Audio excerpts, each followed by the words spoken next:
In 2017, I got addicted. Yes, actually addicted to a video game. It was all I thought about, all I talked about. My leg would literally bounce while I sat through classes and thought about how many floors I had left to clear and how many days I had till I could send the calling card. I fell in love with Persona 5. The characters felt like actual people in my life, and LeBlanc felt like a second home. Persona 5 is my equivalent to how you hear people talk about books that they reread every year. This game was my Lord of the Rings, my Harry Potter, except for the fact that Harry Potter was my Harry Potter.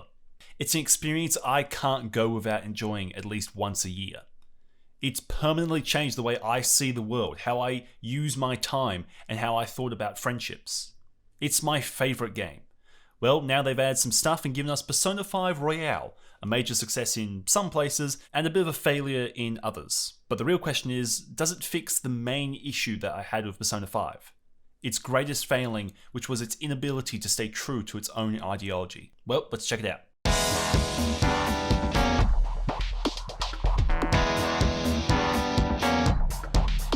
First off, some explanations are in order. This review, because it's much larger than my normal reviews, is broken up into segments. Each of these segments will be listed down below with a time code, so you can, in reality, watch this video in any way and any order you choose.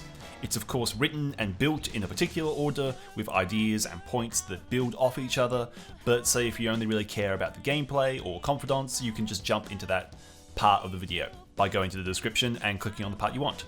I will be talking extensively about the game here, but I will be keeping all Royale spoilers to its own specific section that will be labelled as such in the description. I'm going to be much more loose with the base game spoilers, as it has been out so long. I feel like I can finally talk about that, but I will preference before I start any points if they contain spoilers, so that you can skip ahead a minute or so to avoid them. But I will be extremely serious about Royale spoilers and only talk about them in segments that are labelled correctly. I will also delete any comments that contain spoilers for Royale if the comment doesn't start with a spoiler warning. Anyway, now that's done, let's get into it.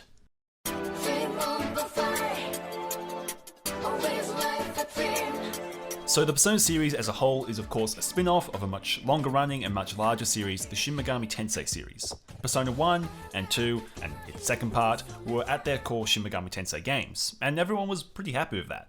Then Persona 3 came out after a very long wait, and everyone was either like, huh, that's pretty cool, me, or what the f*** is this f***ing weak casual focused Oh, it's funny to laugh at, but this isn't really an exaggeration. The Persona fanbase is a den of either people who will eat up anything Atlus gives them.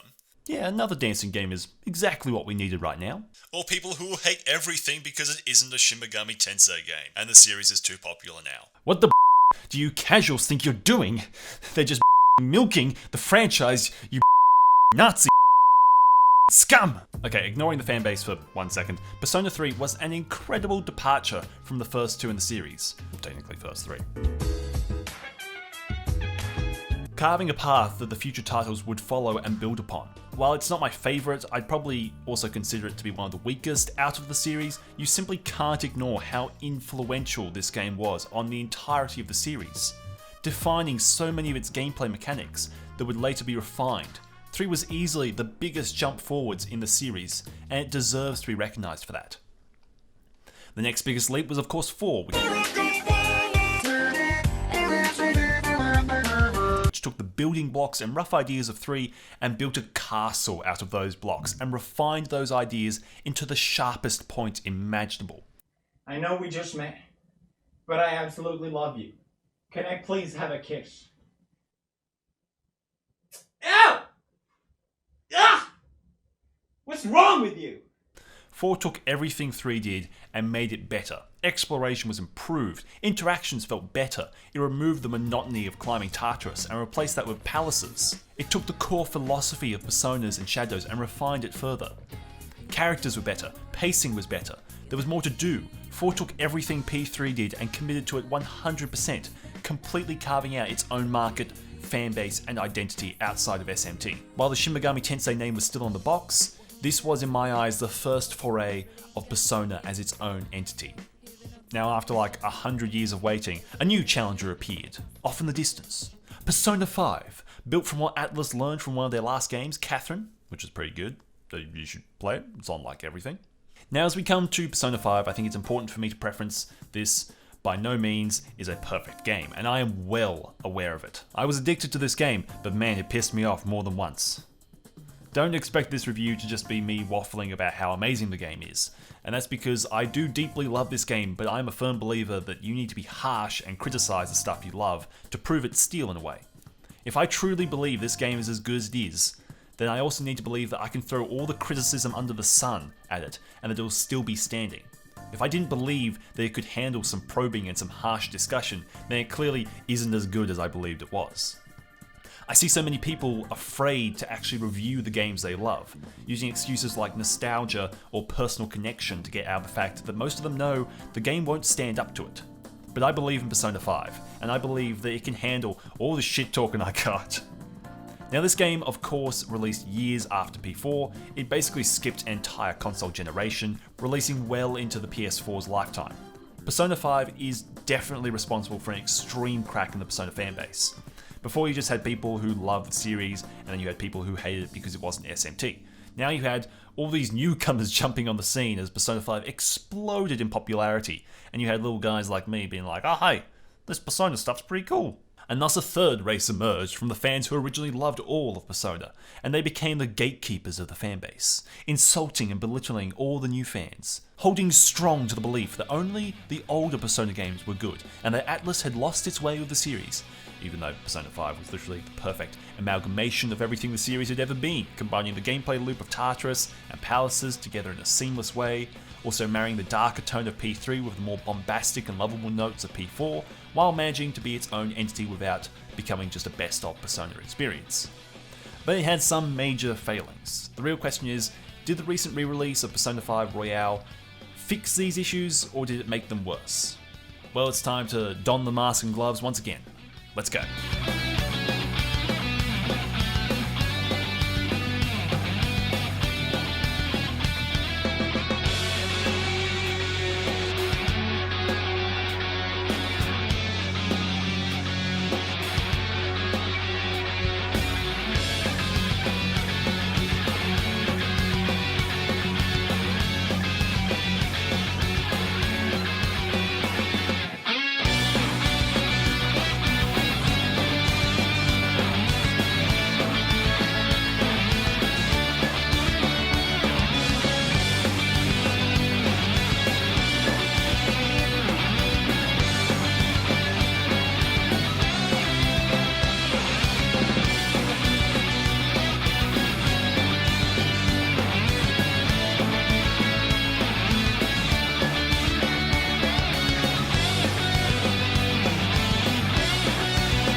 Now, I'm going to be completely honest, my memory is absolutely shocking, and I had no idea till I was playing Royale how much stuff I missed in the base game of Persona through my multiple playthroughs.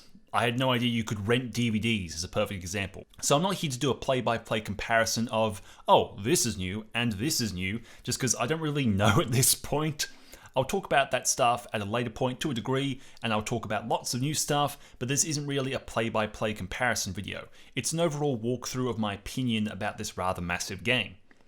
Also, for anyone who's already commented that this game is a ripoff or shouldn't be full price, you're wrong, blatantly wrong, objectively wrong. I won't start ranting now. Most of the people who think that probably didn't have enough patience to watch this long in the video anyways. But hey, if you did, hi, how are you? I'll stop insulting you now.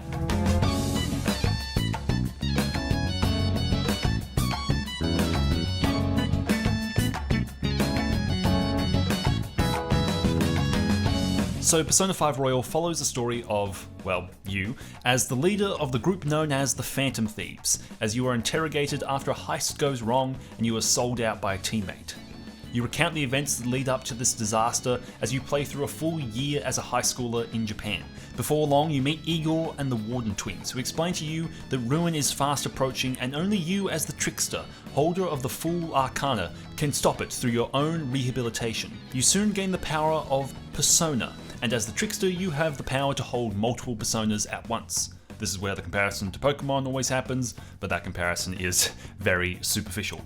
You soon gain more and more members to your cause as you and your group of, aka the first bunch of people you meet who didn't verbally abuse you, use your persona powers to try and reform society as it slowly inches its way to its own destruction. I can go more into the nitty gritty, but I'm sure we all know the story at this point. This is a re-release after all, but I will go more into detail of some parts through the review.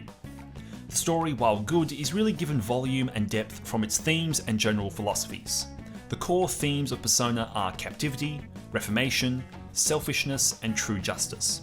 A lot of these appear surface level, but they go much deeper. Captivity runs the deepest through this game.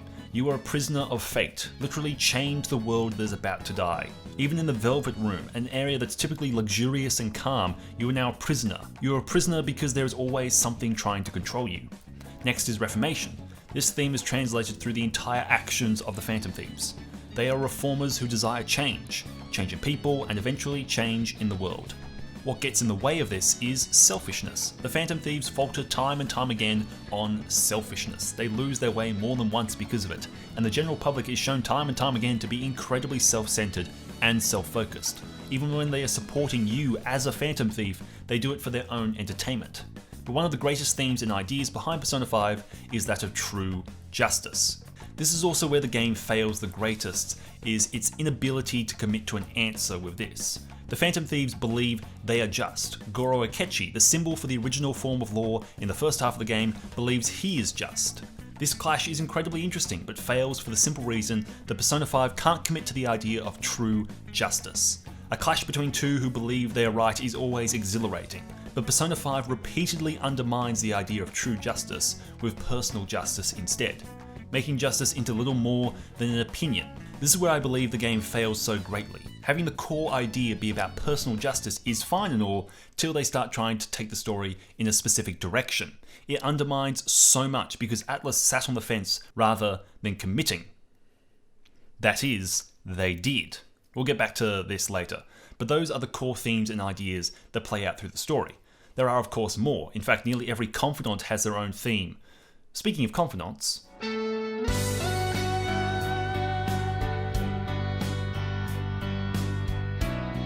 alright, so there are so many goddamn characters, even just in the base game of Persona. I'll get to the new ones later. First off, we have Ryuji, my boy. The hot-headed, pretty dumb best friend with a heart of gold and legs of steel, except when they get broken. And that's for real. For real? For real? For real? For real? For real? For real? Ryuji is the first member of the Phantom Thieves you meet, and his intensity makes the start of the game all the more electrifying. His voice actor is also amazing. While Ryuji can be one of the more annoying members of the Thieves, he is easily one of my favourite on this replay, as his change of character is so interesting and his growth really reminds me of the best parts of Kanji's Confidant and Yusuke's from Persona 4. His growth in the story is also one of the best. As the Phantom Thieves become more popular, he is clearly the most happy about that. He drinks up all of the success and goes straight to his head. So when things don't go their way or the others don't match his same intensity, he gets pissed and extremely volatile. Which all makes sense with his own personal character growth. The desire to be recognised controls him so much that any step away from that frustrates him. Spoilers for Persona 5 base game in 3, 2, 1. It's only after Okumura is dead and they are framed for all of that stuff that happens does a really important scene happen. Once everyone is gathered around at LeBlanc and lamenting their defeat, Ryuji takes it the hardest. He yells and screams and practically breaks down as all the recognition and praise that he was finally receiving, that he'd been wanting for so long, was taken from him and replaced with scorn and hatred all over again. A repeat of when Kamoshida took away the track team. His voice actor captures all this pain in the few lines that Ryuji has, and it's heartbreaking to see. He then calls you later and apologizes for scaring the others with how he was reacting. Ryuji goes through the biggest change once public opinion of them plummets, and he grows the most from it, and it's a joy to watch. Then there's Ann. I don't like Ann. I literally fast forwarded through 90% of her Confidant. She's absolutely worst girl. I dated her anyway, but still, worst girl. She's great with the others, but I just couldn't care less about her and the other model and all that. I've played through this game so many times, I just couldn't be bothered. I'm sorry, all the Arn fans out there. It's not your fault you picked the worst girl. My boy. I really enjoyed Yusuke, much more this playthrough. His growth was much more separate from the core themes and ideas of Persona 5, but it was entertaining enough. It definitely wasn't as strong as Ryuji's, but I still enjoyed it. Following along with him into Mementos, watching him attempt to paint again after Madarame, it felt like Yusuke's story was the best continuation on from a palace for me. The loss of Madarame was a bittersweet thing for Yusuke, and it affected him deeply. His Confidant story captures that really well. Bourgeoisie. Morgana. Now what to say about Morgana? Way better than Teddy, alright? Fight me. Morgana is a much more interesting character than your usual RPG mascot. He doesn't really feel like a character made to be turned into figurines, which is a good thing.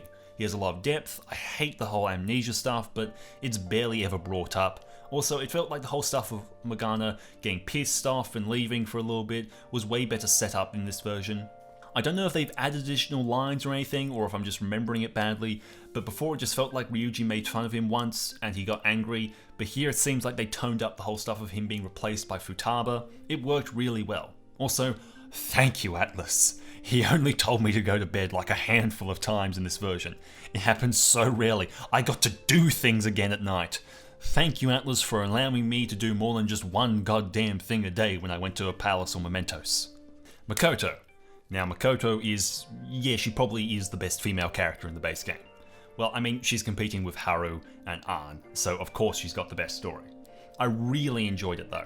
The whole thing of her trying to break free from the stereotypical robot student council president role. It's probably the most fan servicey of all the Confidants because you pretend to be her boyfriend for most of it. I think Atlus knew most of the fan base would consider her best girl, so they went with it. But yeah, I'm realizing I went way more into detail with Ryuji than I did with everyone else. Weird. Now the real question is, where does Makoto fit in the best girl criteria? Now I'd argue she's just under Yusuke, but above Ann and Haru. I know these are controversial statements, and I don't like to get political on this channel, but sometimes you just gotta take a stand. Next is Haru. I actually finished Haru's social link this time. Yay! With the additional content added, Haru actually feels like a member of the group now. She's involved for way longer, there are scenes with her earlier in the game, but now there is so much additional content, it really does feel like she's a proper member and not the last edition anymore. I really appreciated that. Her story is also really interesting, her needing to learn to trust people again. I'm not the biggest fan of her character. Alright, Editing Chester here. Just gonna say this now because I get so many comments about this when I say I'm not the biggest fan of something. Everyone just presumes that means I hate it, or I hate that character, or whatever. That's not true. I'm not the biggest fan of it. It means I don't love it as much as some people do. Doesn't mean I hate it. It just means I'm not as obsessed as some people are. There's a difference. There's a criteria. There's a large spectrum from love to hate, and I'm somewhere on that spectrum. All right. But I did enjoy it. It felt similar to Yusuke's in a way, as it's all about dealing directly with the aftermath of a change of heart. Haru's is very different, but I still thought it was good. Now for the best girl ranking. Haru is definitely above Ann. I mean, everyone's above Ann. But I just never felt much of a connection with her. I think that's because she'll forever kinda be the last addition to the Phantom Thieves. I don't know. Futaba, aka Best Girl. Get your hands off your keyboard. I don't even want to see you try and argue with me about Best Girl. It's not even a competition. Did any of the other girls accept my robot vacuum as a present? No. They would have given me 1 social link point and said something sarcastic. I got 3 from Futaba. She loved that vacuum. Checkmate. She is Best Girl. Doesn't matter that it feels extremely creepy to date her because she's like a meter shorter than me and kinda meant to be the Nanako of this game, but I did it anyway because Best Girl. And she took the robot vacuum. Also, she has the best lines when driving in Mementos. All the girls' thief suits are so kinky. Are you enjoying this more than me? Take that, Makoto fans. Futaba's even above Yusuke, and that's no easy feat. Also, I realised this started out as a deep analysis of each character, and now it's just ranking fake people out of some arbitrary criteria to see who's the best.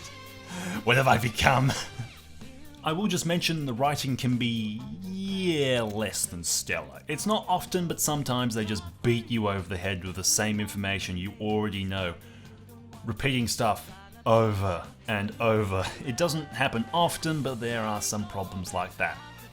A little extra bit after writing this review, and now I'm just adding it now, but I've been playing through Final Fantasy VII Remake, and Persona's writing is heads above everything in that game so far. Like, it's not bad in 7, but man, Persona's so much better at their character writing. Now, there's a lot of characters in Persona 5 Royal. even more than in the base game. Now I'm going to whip out a problem that I have with a lot of the side characters in Persona 5 Royal. There literally isn't a problem most people will have. All this is a preference issue because the characters work, they work well, and all their stories support the themes and identity of P5. My problem is that that identity breeds a very hostile form of character growth that I'm not as much of a fan of. To explain why, let me talk about Persona 4 for a minute.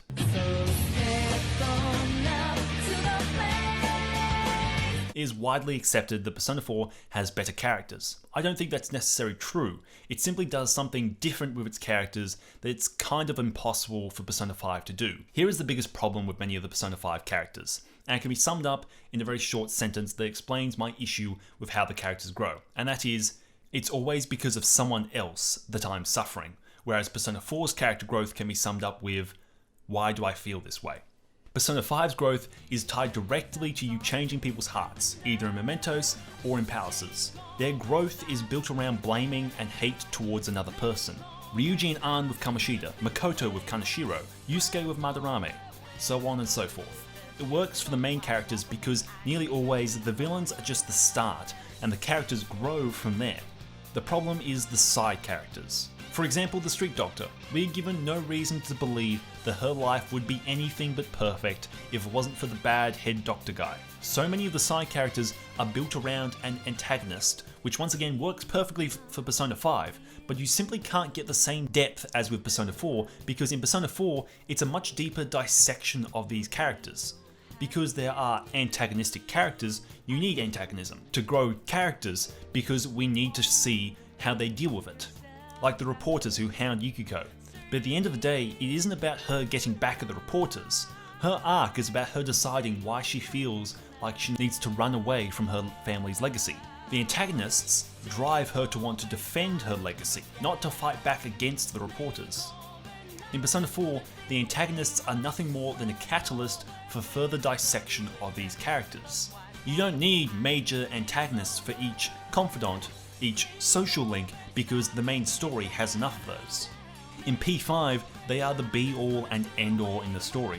Now once again, the way the characters are done in Persona 5 works perfectly for the themes and ideas of P5, having strong antagonists trampling on the weak, and you have to change their hearts, it works. But there's a reason why nearly everyone considers the characters of Persona 4 to be better, and I don't believe it's because the characters here are bad. In fact, they are fantastic. It's just the way Atlus has positioned their stories.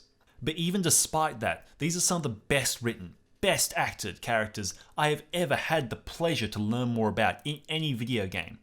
The way they banter with each other is fantastic, and none of them give in to the stereotypes they possibly could be mistaken for. They are fantastic characters, and while I have issues with how some of them are portrayed, I'd still get every one of them tattooed on my body. But as Persona 5 Royal always pushes, you can't have deep characters without some form of antagonism. Let's get into the villains and their palaces. 1, 2, 3, 4.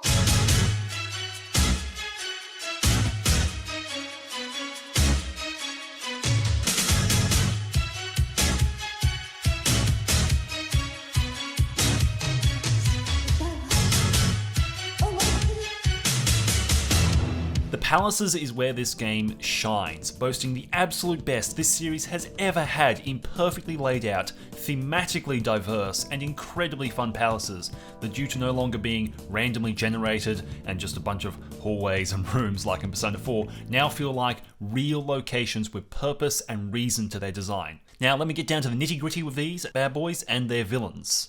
Kamoshida is easily one of the strongest villains the series has ever had, and his palace is fantastic.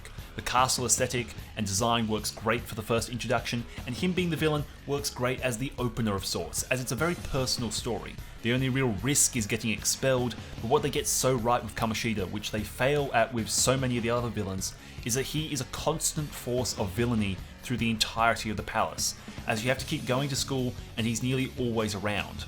But most of all, his influence is always around you. His actions feel the most impactful because his actions are all around us. You are made fun of because of him, and you and Ryuji are ostracized. You also have multiple characters being affected, such as Mishima and Shiho. Kamoshida directly impacts you and the characters you're exposed to in a very real and very negative way, constantly, which then makes you desire to get through his palace so badly, and that's when you get to experience some of the new additions. The grapple hook is utilised way less in this palace as it is in others, which is understandable, but the main thing you'll be doing other than fighting shadows is of course searching for the new collectibles, will seeds. These were a fantastic addition. As they are scattered across the palace, they force old players who know these places like the back of their hand to check areas they normally would just run straight past. You scoured areas more, investigate further, go into rooms a second time to maybe find a vent you missed or a hookshot location you ran past. They're a very simple addition but a fantastic one that gives you that extra boost to make older fans search areas like it was their first playthrough. Madarame's palace, while being good, I always found him to be one of the weakest villains for the reason that he really doesn't impact our cast of characters outside of threatening to sue us. Sure, he's a bad person, but we see no result of his evil outside of one random guy coming up to us and saying he's bad and that he ruined his dream. But this guy isn't a character like Mishima and Shiho that we're interested in because we know he's just a character created to push the plot a little.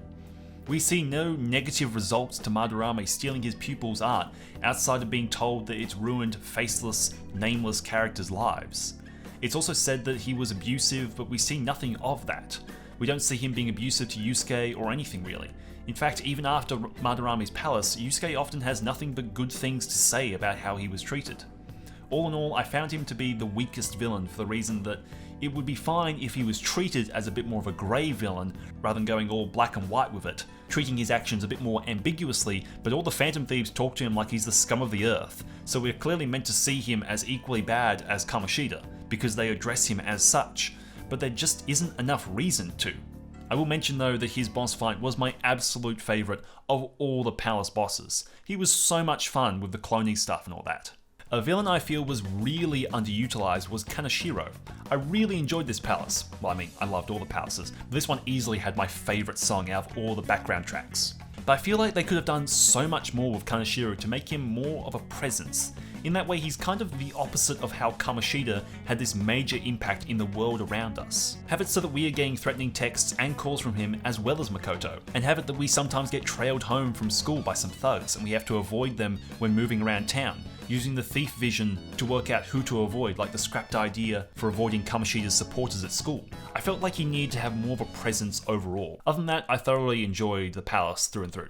Futaba's palace is good, the change in style and presentation is nice, and the story of why she's a shut-in flows very nicely through the entire palace, but it probably has the worst and most over-the-top writing of all the palaces. It's very tactless and blunt with a lot of its imagery. Futaba's boss is alright, the main issue is it kept stopping the fight every 30 seconds for the fake mum thing to shout the same stuff over and over and for Futaba to respond with the same stuff. You're not my dad!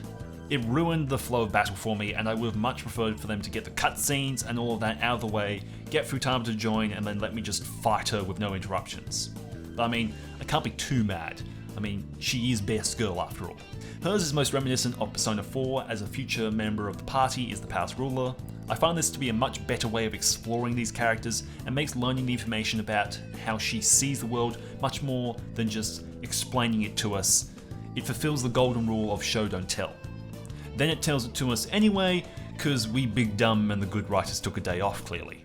Okumura's palace was much more interesting in P5R as the hookshot was much more utilised here than any of the previous. It still is the most bland visually, and he as a villain needed more of a reason to be a threat to the Phantom Thieves other than just being a jerk to Haru. I think him joining the political world needed to be seen as a bad thing through our eyes, maybe by making it clear he intended to create a manhunt for the Phantom Thieves once he started gaining political power, making him a much bigger threat to ourselves, therefore making us want to take him down. This falls into the same issue as Madarame's palace, where we are meant to see him as super evil, but the only people who are being affected by him are nameless, faceless people. In comparison to Kamoshida's, this really isn't enough. His boss fight also felt the most tedious, as basically all you do is fight waves of the enemies you've already previously fought. I think a cutscene of Haru overhearing him, spoilers, overhearing him ordering to have a mental shutdown was important, as we know he did order some, but we need a reason from his own mouth to even take that idea of him being behind the mental shutdown seriously. Also, thank God they seem to make the whole flying through space stuff so much easier or shorter or something in P5R. I despised that in the base game, and I got through it in like 10 minutes in Royal. Next is the casino. While the casino is enjoyable, I felt like it was the most repetitive, as it was all get this to do that, which will open this, which will let you do the first thing. It felt the most like filler, but its design was nice. I didn't like the music though. This is the only track in the entire game that I didn't love. This was also the only palace in the entire game that I got lost in and almost turned to the internet to find those damn coloured panels. That felt like such an intentional bloat to make this palace last longer. This was the first time in the entire game that I felt like my time was being wasted. Boss fight was pretty dope though.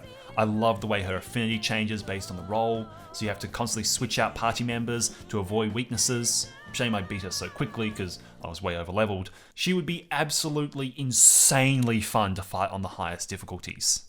Spoilers for the base game now. Attention all fellow Phantom Thief members. The evil Masayoshi Shido is plotting to take over all of Japan.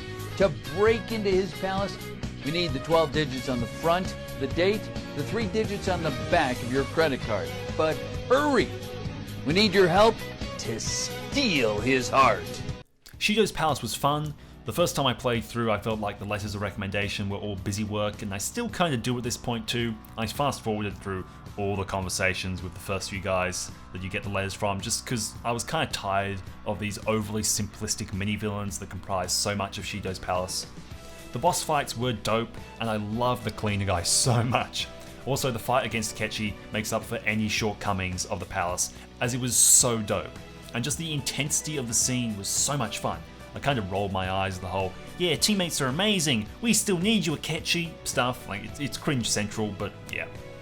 The final boss was good, but I feel like they could have done such better imagery and boss design. The first phase was great with the giant lion, but then he's just, what, a soy boy and we gotta whack him with our magic spells? I would have preferred something more in line with his character, like have it that every time he gets hurt he has a gaggle of makeup people or something who come up to make him look pristine and heal him, and have reporters in helicopters flying above and giving us debuffs and stuff like that. Also, the additional new phase they've added in Royale was probably the most underwhelming. It just turned into a one-on-one, and there's no real changes to him. It was kind of disappointing. I feel like that type of stuff where you bring the character more into the moment, like Kamoshida attacking you with volleyballs and stuff like that, makes the fights all the more entertaining. He sees himself as a leader, so have him make other people fight for him, that type of stuff. Just in a more interesting way than with Okumura, because that just felt like they were recycling mini-bosses we had already fought. I remember the depths of Mementos being much more of a slog in the previous playthroughs, but this time I was way over leveled, so I just did the whole sprint into and insta-win battles for about 90% of the enemies, which made it go much quicker. After this playthrough, I consider the depths and Fuse Japan part to be, just two halves of the same palace. I would have much preferred the last half to not have any enemies outside of those Archangel enemies. Maybe just add another one of them, because they were so much fun to fight. These two also utilised the grappling hook the worst out of all the palaces because there were no will seeds, which really made me feel like I was just going through old stomping grounds with the two of them. So the palaces and villains for the most part are all pretty fantastic. Yeah, they have their shortcomings and could have been done better in some places, but at the end of the day, they do an amazing job, especially with how many of them there are and how different they all look. Every palace has a completely different design, aesthetic, and models. It's an insane amount of work and effort put into each and every one, which takes it to such a higher level than any of the previous games in the series, and I thoroughly enjoyed all of them to no end. But what's some nice looking palaces with some cool villains if the gameplay isn't up to snuff? Well, let me tell you, this gameplay is honestly next level. Let's get into it.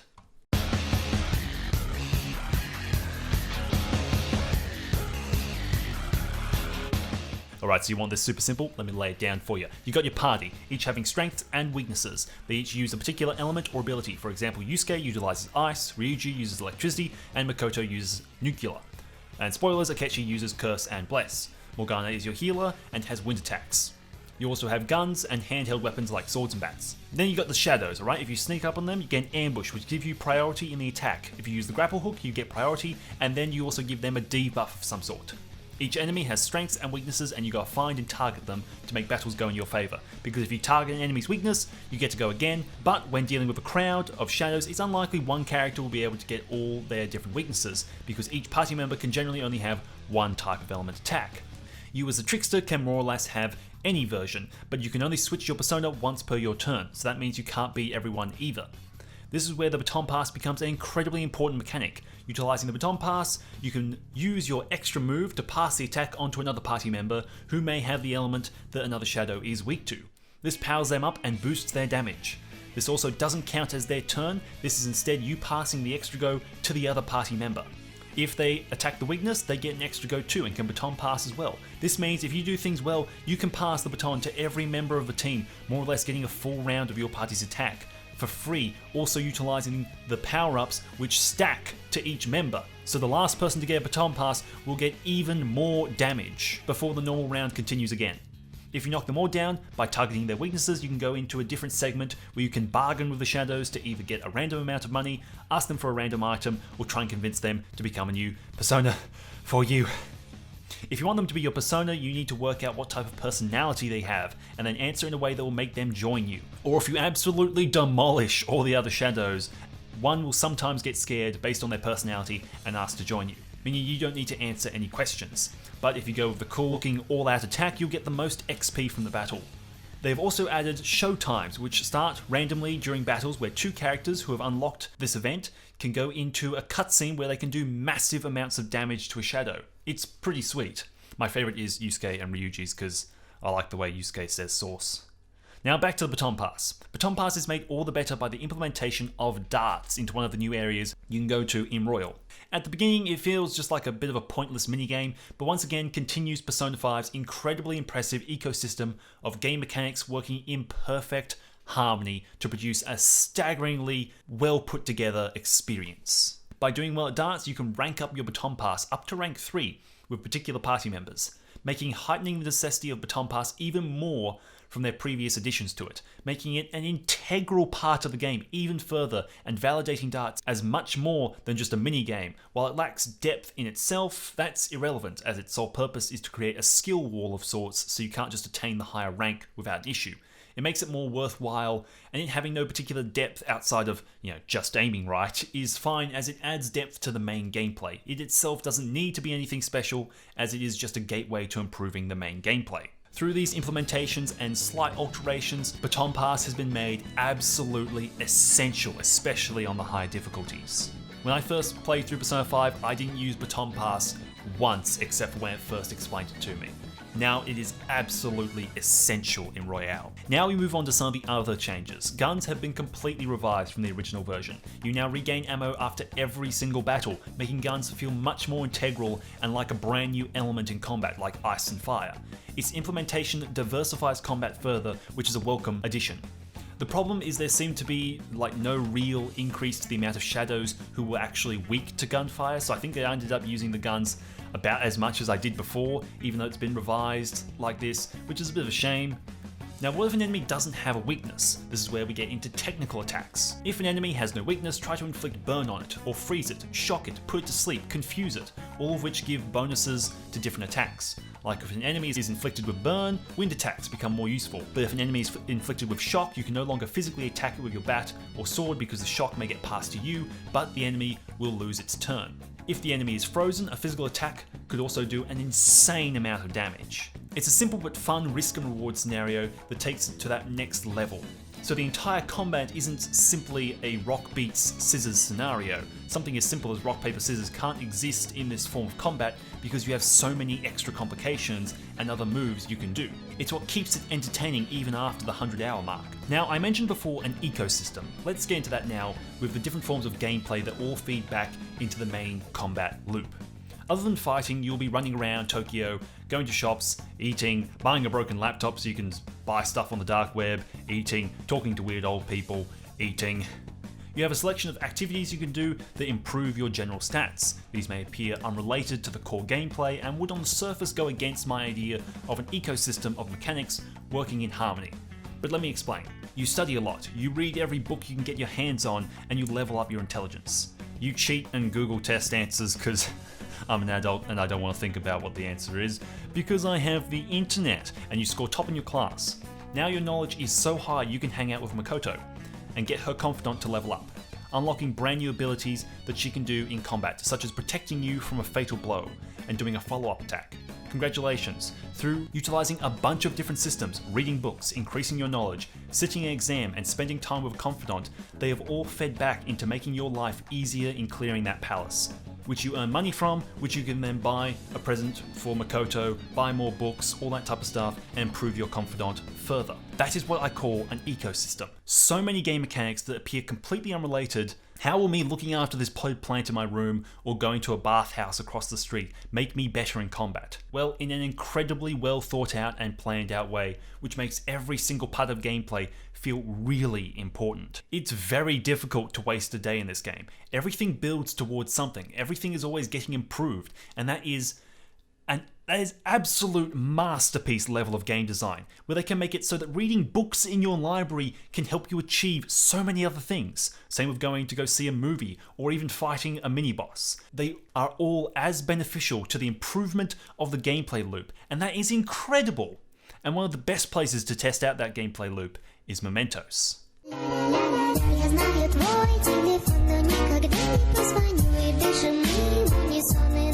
Mementos is the collective cognition of the population. It's dark, dingy, and it's the best place to level up once you beat a palace and don't have any shadows to farm anymore. It's insane to me that this was once the entirety of a game. Persona 3's Tartarus is now just a single aspect of Persona 5. You travel down layer after layer, where shadows get harder and harder, bantering with your group and fighting shadows. You also get assigned smaller tasks of finding people in Mementos and changing their hearts, aka mini-bosses, which, I mean, they're pretty And now we have a new addition to Mementos, which is Yosei. He has given us 2 new collectibles to search for in Mementos. Flowers, which are all over the place, which you can spend to get an item and stuff like that. And then there are star stamps, which, once enough have been collected, can be spent to level up Mementos in a particular way, allowing you to level up XP gained, money gained, and the likelihood of getting better items. This is a pretty minor addition, but is a very welcome one, as it just gives me an extra thing to do in Mementos, an extra thing to think about other than just leveling up, because I gotta search for stamps and flowers as well as fight. Other than that, there isn't much to say about Mementos. It's kind of just the grinding area. But hey, you want to explore some stuff? Stay with me.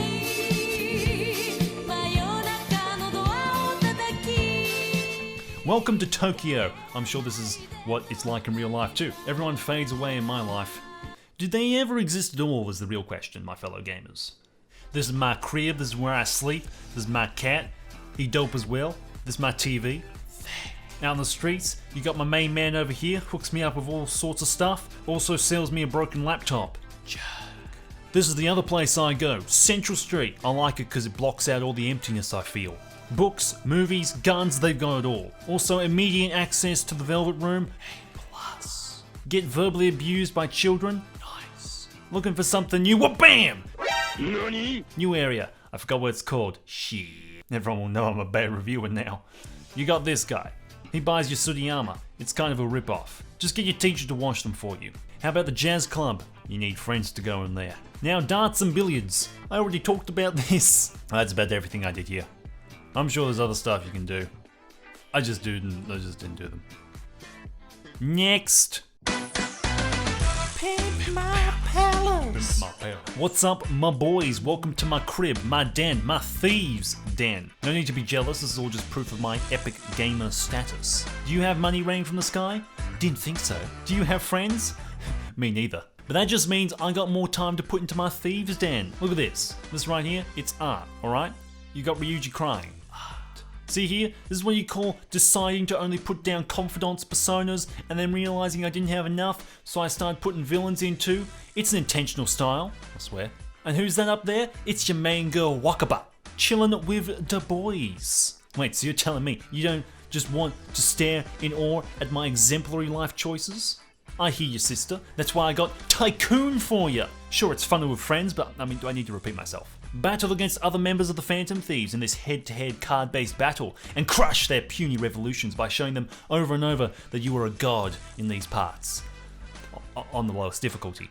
Hope you enjoyed Pimp My Palace, the most unnecessary, least thought out through part of this entire game, which serves next to no purpose and goes against Persona's best quality, which is its constant implementation of awesome mechanics. that perfectly feed back into the core gameplay loop in a seamless and satisfying way that makes everything feel important. Well, now that we have Thieves' Den, that kind of just breaks all of that, and it just kind of exists.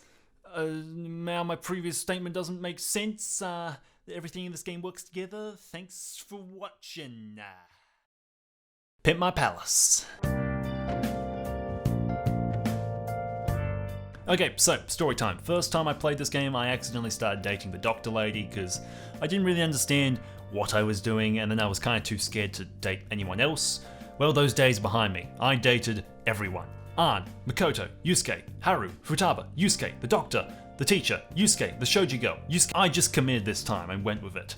I knew there was going to be a third semester, so I wasn't sure if stuff was going to change with Valentine's Day, so I just decided it was my responsibility as a reviewer to make sure every romance option was good. Why would anyone date Ann? This was, when you can date Yusuke. Some of the dating stuff can be kind of creepy though. I went along with the teacher one because I wanted to spend time with her on the Hawaii trip. Also, the stuff you can get from her is insane. The ability to go out after going to the palace, like, it's amazing. Let me just say though, I finished year 12, but I have experienced no stress like trying desperately to level her up quick enough in time for the Hawaii trip, because you have to wait till after the summer holidays.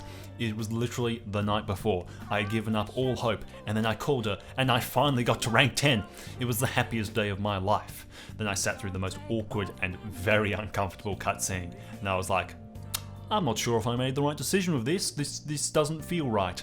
But anyway, back to the Hawaii trip. There was some more stuff to see, and it didn't just feel like we were hanging out at the hotel the entire time, like in the original game. It felt much more like a full experience, and I enjoyed it, even if I had to share a room with Mishima. No one likes you, Mishima. No one. Oh no, I'm getting off track now.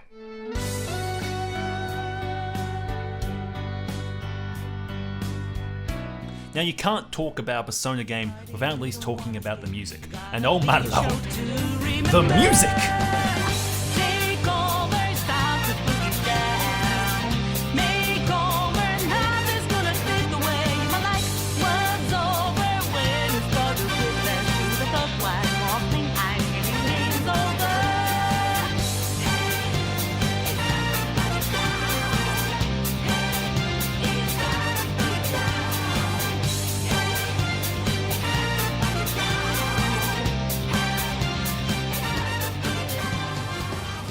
Got to picture a science man at his science lab wearing his science coat, pulling from a test tube rivers in the desert. He studies it for a moment. He holds it up and says, finally, an absolute banger.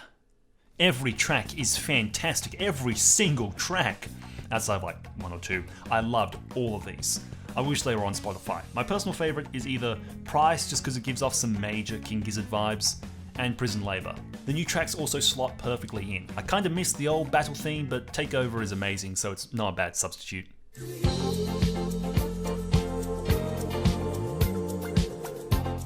Now, these won't specifically be part of the spoilers. All I'm going to talk about is their confidants up to a part and their implementation into the story.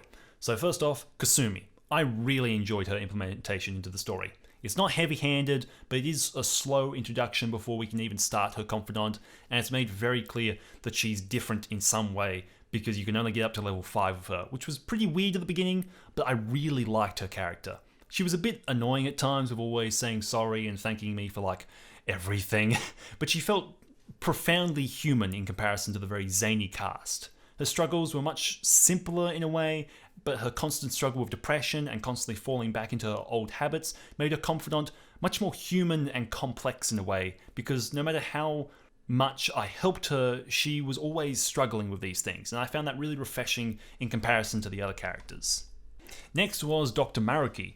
I'll be honest, I didn't find him overly interesting. I felt like he had a very similar issue to Kasumi at the start, but didn't have the complexity that she had to save him. He was just way too simple for my tastes. Nothing made him particularly complex. There were hints at it, but nothing that was really openly discussed throughout the majority of his confidant. And I think that's just kind of because he's an adult who has his shit together and we're a high schooler in this scenario, so there wasn't any profound growth in him through the confidant, but the stuff he gives you is insanely useful. But out of the two, Kasumi was definitely my favourite. But also, since they've reworked Akechi's confidant more or less completely, I suppose I should talk about him too.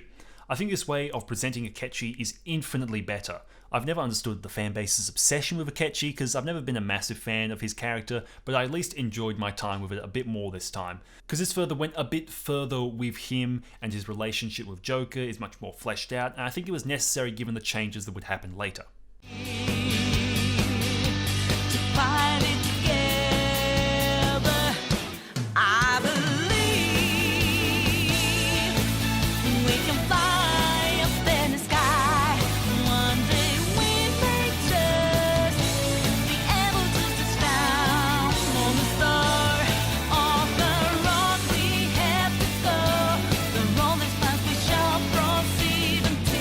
Okay, so, spoiler time. Let me just clear my throat, yeah. Holy shit, Akechi took the fall for us. We didn't get a juvie. I was not expecting any of this at all. And my god, this new stuff completely changes the entirety of the game's ending. I also was completely blown away by Maruki being the villain of the Final Palace. I presumed he'd be involved in some fashion, but my guess was that after Shido was taken down, the guys trying to hush everything up would go after Maruki to try and destroy the paper he'd been writing, and we'd have to save him or something. That's where I was guessing it was going to go, but nope. It pulled a completely different card and completely changed everything I was expecting. Maruki gained the ability to affect reality by tampering with mementos, and changed everything. Suddenly Morgana's a human, Futama's mum is alive, Ryuji never lost the track team. It was amazing and blew me away. My mouth was literally open for the first hour of this. Traveling around, trying to talk to your friends, working out how far this alterations had gone. It was insane! And then all the stuff with Kasumi actually being the younger sister Sumire. I also loved the architecture of the palace, but also Maruki as a whole. This palace completely changed the way I saw Sumire and Dr. Maruki, in the best way possible, and he's easily one of the best villains in the franchise, with such an interesting way of presenting him, and the way that's dissected is fantastic. I have the power to make them come true. My reality can become just the way you like. Total waste of my time. A shame, but I understand. Well then, we just have to resort to force now, don't we? Violence is not my thing. It actually lets you really make up your own mind on how you feel about these situations, which is a breath of fresh air after the Holy Grail, which was so obviously presented as being evil. Also, the final conversation you have with him at Long before the final palace run was so good, especially after Akechi arrives. It's also really good because it really humanizes these characters even more. Despite how far they've grown and how close we are to them, they still will always have these wants and desires that they so desperately need, that even if they think they've moved on, if the opportunity presented itself, they wouldn't be able to stop themselves. For instance, Ryuji makes it clear through his confidant that he has moved past track. He no longer wants to be on the team even though it's returned, and he prefers being with the Phantom Thieves. But it is shown that that isn't really his first choice. He's grown to that decision based on the track team being taken away from him, so the desire to be respected and the lead of the track team would never really leave him. It really humanizes these characters whose growth can often be overly simple. They don't need to be as complex as actual humans, they're just characters after all, but showing that despite everything, they can still fall back into their old ways of thinking once again, shows that the idea of subjective justice and truth simply doesn't work if people are able to fall back into that. A completely unsubjective truth and justice needs to be there to pull them out of that. Also, this is the dopest shit I've ever seen in the entire series. Here it comes! I don't think so!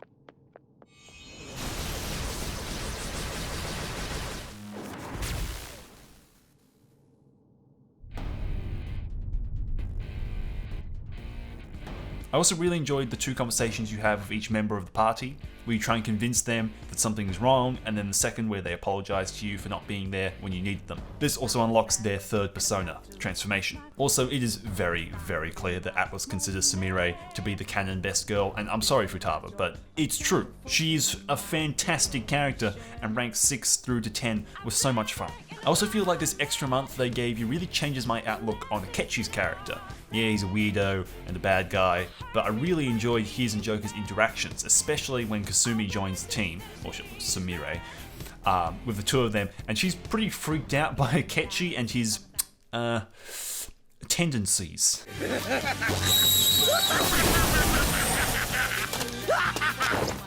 One thing is I wish they added Sumire's showtime at the very beginning of the palace. They gave it to me so late I never actually saw it for myself in gameplay because they gave it to me before I went into the palace for the boss. Also, can I just say, I don't think it's bad or anything, but I was getting kind of some, mad Death Stranding feels with the whole fist fight thing between Joker and Maruki at the end. Also, let me just point out, this is a fully grown man beating up a teenager to vent his frustrations. I got some problems with this. Also, he's a taxi driver now. Why? And Akechi's alive? I can see now, though, why Scramble is only a sequel to the base game and not this. It would be incredibly hard to do a sequel to this in a lot of ways.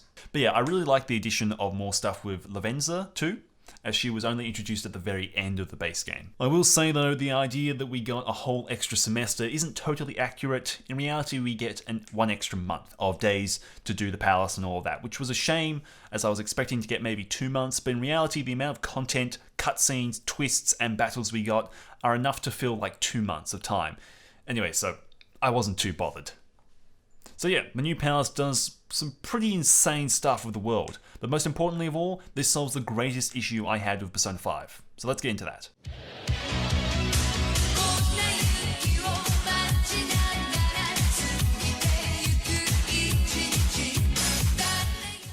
Alright, welcome back those who didn't want to hear spoilers. Now, this is going to be a little hard for you to understand, but trust me, once you finish the game, you will understand.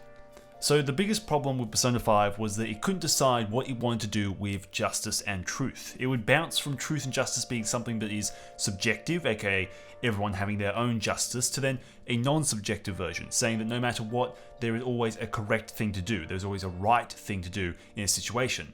Its problem is that it would jump around with that, which worked fine for the first 3/4 of the game because it was in this part of the game where the Phantom Thieves are tested and their perception of justice was tested and eventually broken.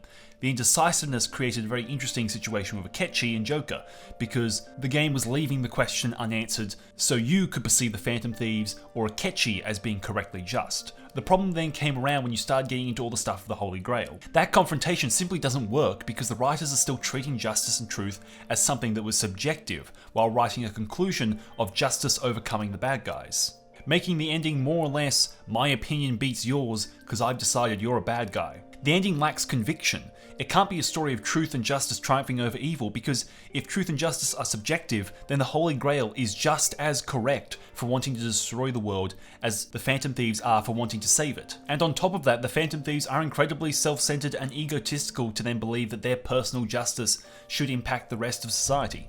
It simply doesn't work, and Atlus presents it as one way while still doing it in the other way. Treating truth and justice as something that is subjective works till you try and implement a villain like the Holy Grail and the situation of the Phantom Thieves trying to change all of society. That was the greatest issue with Persona 5 for me, was in the end it compromised its own convictions and gave us a pretty underwhelming ending that lacked impact.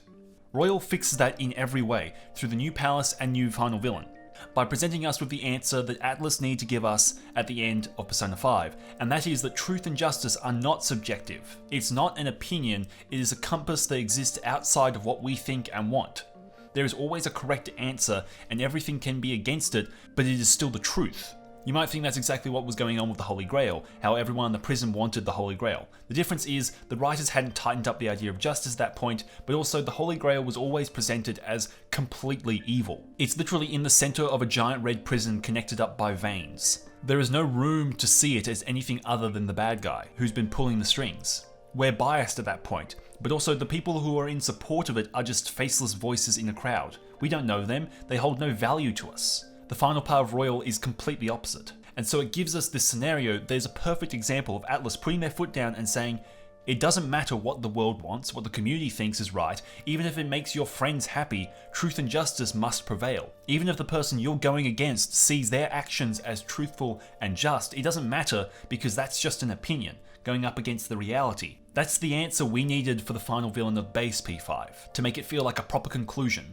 In the base game, it's more or less an opinion going up against true evil, whereas here we have true justice going up against ambiguity. Justice triumphing over injustice no matter what sweet looking package it comes in. This means that Royal triumphs where the base game failed, in its execution of its greatest ideology.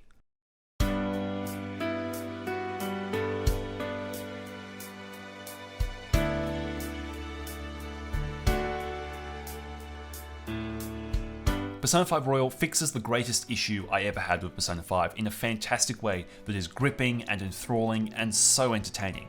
While it did add some issues such as the Thieves' Den not being overly integrated, and there is still a low point in the game's pacing after you finish Futaba's Palace, Royal is so much more than just a lick of paint or a re-release with tiny additions like some people paint it as.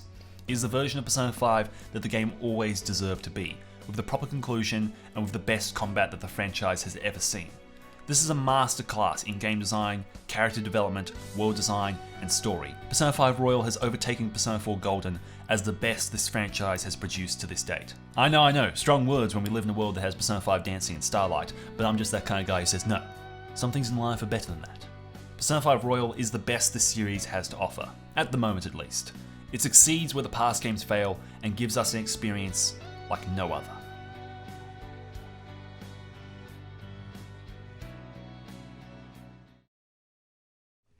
Thank you everybody for watching this obscenely long video on Persona 5 Royal. I'm told I pronounce Royal wrong sometimes, but you're just gonna have to deal with it.